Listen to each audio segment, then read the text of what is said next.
What we've got here is failure to communicate. Open the pod bay doors, Hal. I'm sorry, Dave. I'm afraid I can't do that.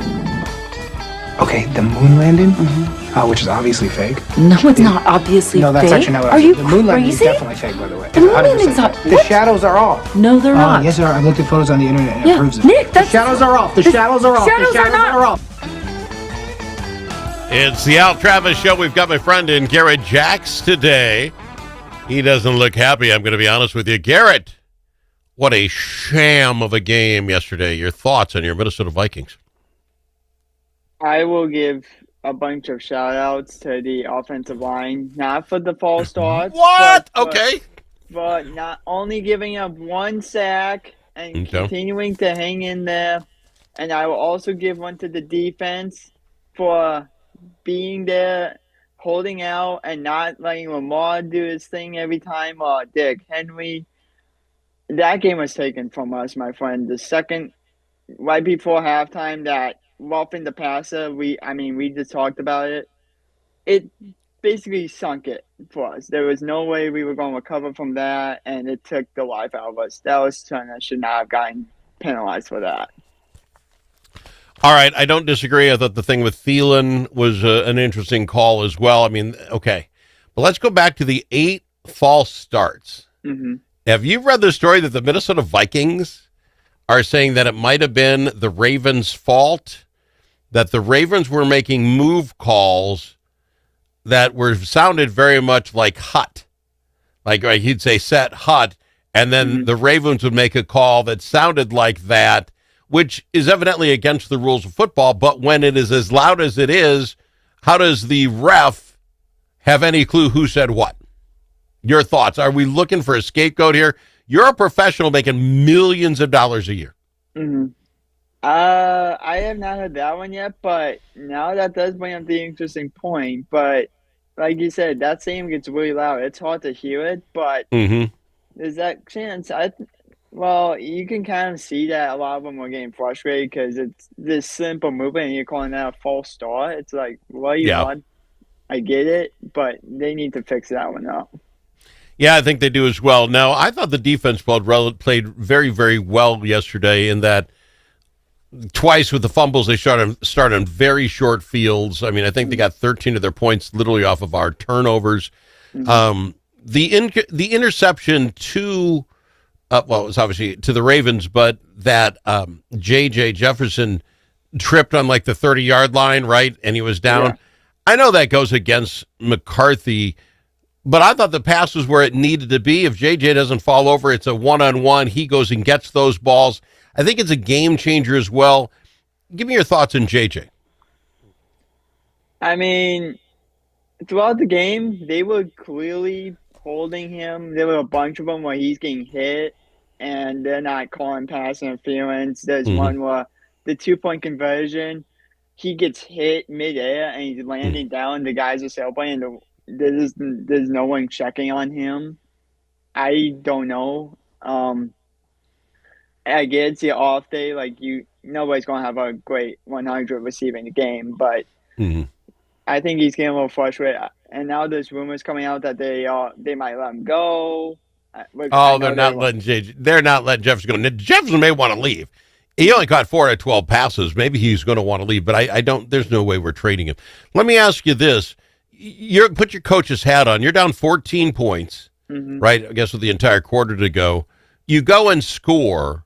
I actually went up and got a beverage because I think, okay, we're going to kick the extra point and come back, and we missed the 2-point conversion.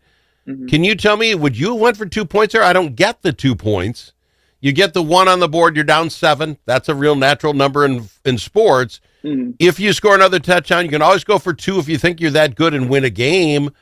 You know what I'm saying? I didn't catch the reason for 2. I agree with you on this one. All right. Like that. Right. And it also comes down to how much time you have had left if you have gotten it. But I just think at that point you have had to say, let's go for the 1.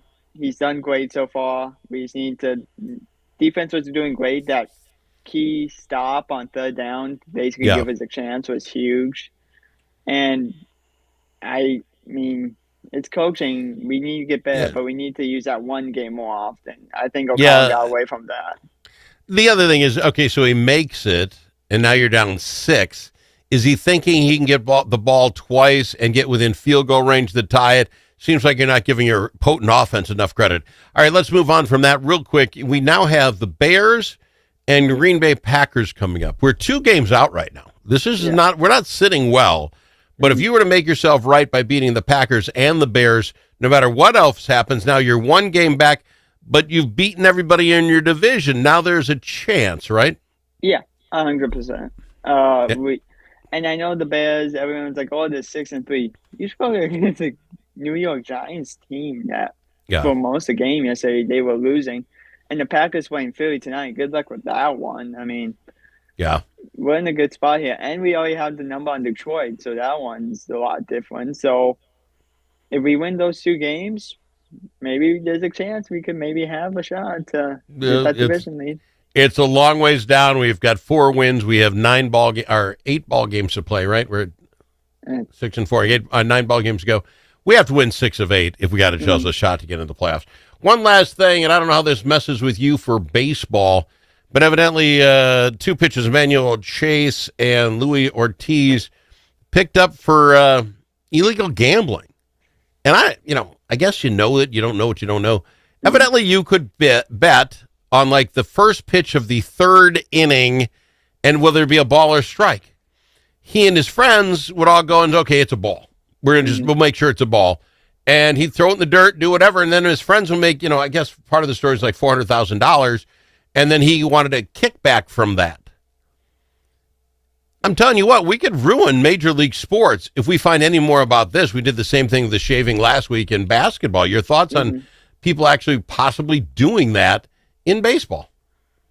It's ruining the sport, to be honest with you. A lot of people are getting this for money. And like you said, for basketball, the Terry Rozier, the Chauncey Billups incident, and now, but I will say this, I am just thankful that hopefully none of our guys will get in on it. I know those 2 guys were for Cleveland, so that's kind of like a sidewall lead. Right.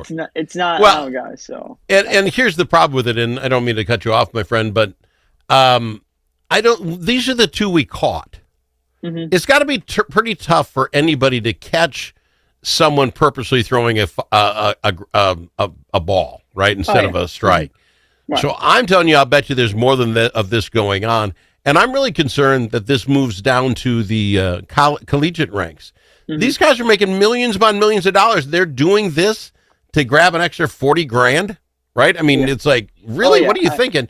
So you got some college kid who's trying to make money to get an extra pitcher of beer somewhere, and he's like, oh, I got to do is the 3rd pitch in the 3rd inning I can throw in the dirt? Boom. You know what I'm saying? This is going to get worse before it gets better. Your thoughts? Yes, 100%. No, you're in total agreement. They need to stop it before it gets worse because, like you said, these are the only 2 they've caught so far, but there could be more out there. And, I mean... I don't know how you catch them, but I got to go. Appreciate you, Garrett. We'll see you next week. Fair enough? All right, see ya. Go Vikes. When the stakes are high at the Minnesota Capitol, you need more than a